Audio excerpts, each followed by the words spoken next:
What up, what up, what up, world? It's your boy J Star here with the triple header Thanksgiving game, man. I'm gonna get into this like as this is a final look here, y'all, for y'all. So we're gonna break this one completely down here, man. So we got the first game, Packers, my Green Bay Packers versus Detroit.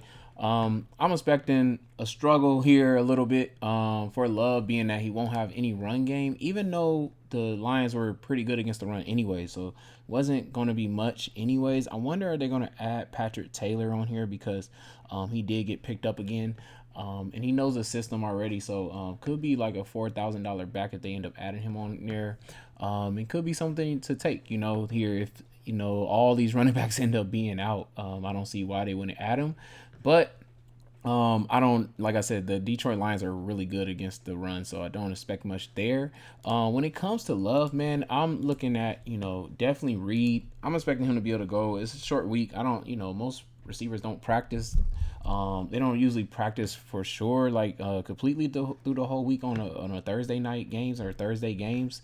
They usually do walkthroughs the whole time, so I'm expecting him to be able to go. Who I'm not expecting to be there is going to be Wicks, which is going to hurt, I feel like for Love because he's been doing really well. I expected to have been able to take him at 3,300 there. So I don't think he's going to clear concussion protocols in time. Being that Detroit is one of the highest, I would say, yards per catch teams here, and as well as what I want to say, highest one of the highest A dot teams. I'm looking at Watson actually being on here, possibly a play if he can catch one of them deep catches, against Detroit. Then he's possibly in play there. Detroit is also high in touchdowns too, so for the touchdown side of things, I'm looking at Dobbs. So, these three is definitely going to be highly in play. Watson is just, I would say just a tournament play, man. Like, I don't see a lot of people taking him. But if not, I'm thinking more than a Reed. Dobbs should be a good play. Possibly the tight end if Musgrave is able to go. If he's not able to go, I even take the savings of Tucker Kraft there, just because Detroit has been really bad at tight end. So besides that, that's all I'm looking at for Love. For the golf side of things, Gibbs, definitely for the pass catching to him. Montgomery, of course, for the goal line carries, he's going to probably get those for sure. But for the pass catching to go with Goff, I'm looking at, definitely Gibbs. St. Brown is going to be in play. We saw what Keenan Allen was able to do, and he dropped some catches there. I don't know if Jair is going to play in this game. So if he doesn't play, I'm thinking St. Brown is going to be a play here. If not, though, if Jair is going to play and he somehow shadows St. Brown, which I don't think he will do still, then we're looking at a Reynolds possibly or Jay Williams right here, Jameson Williams. Definitely these two I would think would be the plays to go to if somehow, like I said, if Jair is playing and they have to go away from St. Brown. One of these two I would think has a chance here, out wide. Definitely, because that's where you need to be targeting at anyways, against this style of defense. Besides that, I think that's about it. I'm not really looking at Laporta. I do know they throw the ball to him though, so you can always just take shots at him. He is going to be a part of their offense there. Moving on though, we got this Washington Dallas game, man. Sam Howell, man, it's funny. He's losing every game basically, but even in those losses, he's still putting up fantasy points. So he's like one of the best run back quarterbacks, I would say, in the league because he's going to get those points, man. They should struggle against the run here, to try to run here against Dallas. So I'm expecting a lot of passing here. Because of that, I'm looking at, I would say, McLaurin or Dotson. One of these receivers should be able to do something here. And if not, Curtis Samuel definitely, if he's completely healthy, it seems like he's still battling back from, being injured and things like that. 3,600, I don't mind taking shots at him, but I think it'll be one of these wideouts out wide and possibly even a Logan Thomas because Dallas hasn't been too good at, covering tight ends. So could be something there, with Logan Thomas and, I would say in like a Dotson or something like that. It's probably a play, but like I said, Sam Howell continues to somehow battle even in those losing, situations and get good fantasy points. For the Dak side of things, oh my God, I'm gonna just tell y'all what I think of Dak just real quick because if Dak ever has a good easy matchup, take Dak. Just put it like that, like for real. Because Dak to me is a stat chaser. Like he's gonna get them stats, man. So anytime it's an easy matchup for him passing, take Dak, man, because he trying to throw 400, 500 yards. and 5 touchdowns because he knows it's an easy matchup. He knows his defense getting him the ball back multiple times. So definitely, like against Washington, it's their first time matching up with Washington. We already know we pick on Washington out wide. That left side is bad. So they get scored on every time. Dak is going to pick them apart. I expect him to move Lamb over there, but I also expect him to throw Cooks over there. I expect him to throw Gallup over there. Like serious, like it just depends on how many opportunities that they're going to get in this game.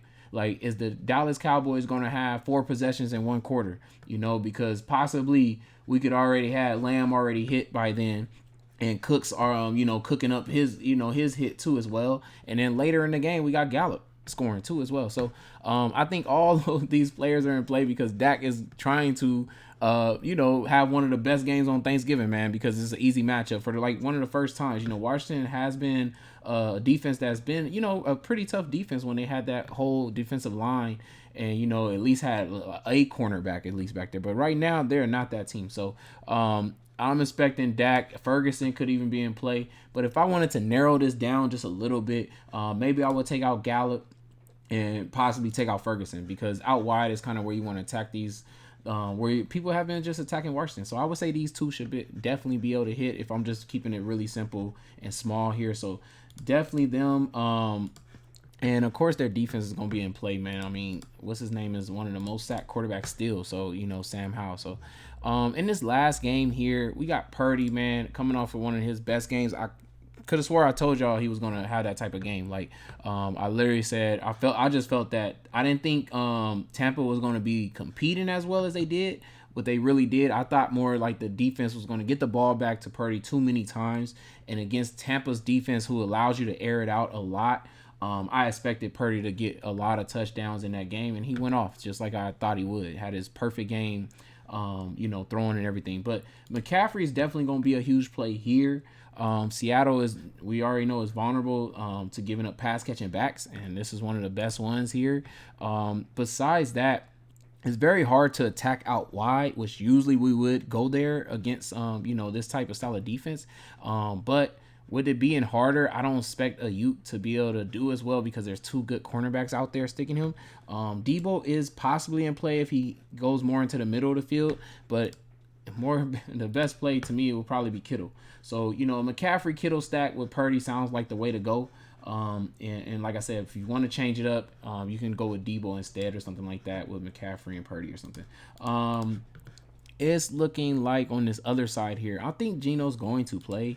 I think this is going to be a hard game for him. I definitely think Charbonnet is going to be in play here because of the pass catching and the rushing ability combined that he's going to get, but more of the pass catching wise, I think he can hit for us for the DraftKings sake.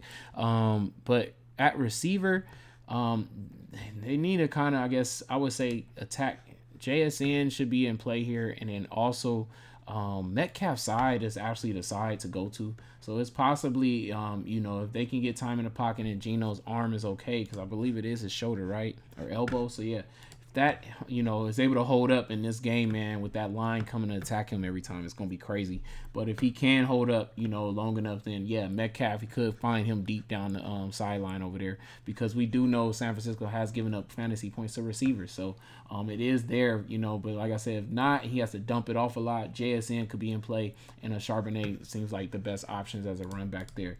And that's it, man. So final looking at this, man. Let's see what I'm trying to put together here for this game, man. What do I want to do? What do I want to do here? So, like I told y'all, something Dak, man.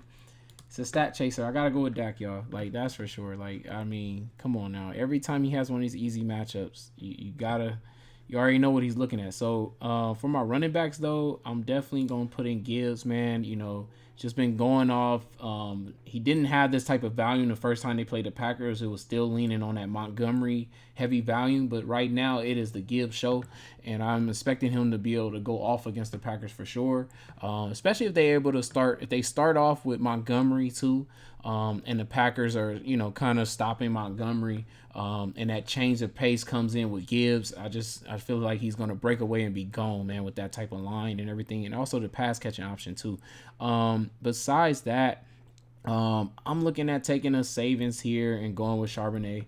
late. So that way I have something late there to chip away at to keep this lineup moving, because I think most of the stuff I'm going to have is probably from these first two games here.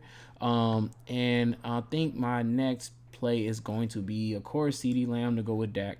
And I'm going to go ahead and double stack this with Cooks. They've hit, I think, two times before. They've been one of the, I would say, kind of one of the best double stack options a receiver, especially in these type of games. What I'm trying to say with how Dak plays these weak teams. So definitely just gonna ride that wave right there with the Lamb and Cooks and Dak together there. I'm gonna go with a run back against the Gibbs here and ride with Reed here. It's been really good receiver for Green Bay. I think they're going to have to use him in every option they could possibly do. He was able to rush a touchdown in, the last game. I think they're going to have to use him in the rush because they don't have no running back. So I think that with the receiving of him as well, I feel like we'll be able to do well against Detroit. That's where you have to attack them anyways on their defense. When it comes to tight ends, man, I think I am going to roll with Ferguson. I know I could probably take Logan Thomas as a run back there against Dallas, which I don't mind doing too. But to end this off, man, I'm going to go with Kittle, man. He's just been on fire. Like, what is it? Is that 3 straight games? Yeah, 3 straight games on fire. Even with Devo being back, it's crazy. And this is just a really good matchup for him. Have a choice to take any defense here, which I love this right here. So I don't mind really picking every one of these defense with this lineup for real. So, but I'm gonna go ahead and just take the Cowboys. I already got a Dak, just going off, and I mean, why not? Just that the defense was just getting him the ball back over and over, and he's just passing to every option he has against Washington's depleted defense there. So, that's it, man. With my final look, man, for this Thursday Thanksgiving, man. Happy Thanksgiving, y'all. Hopefully, y'all cash big on Thanksgiving, hanging out with your family and everything. I'm out though. Peace, y'all.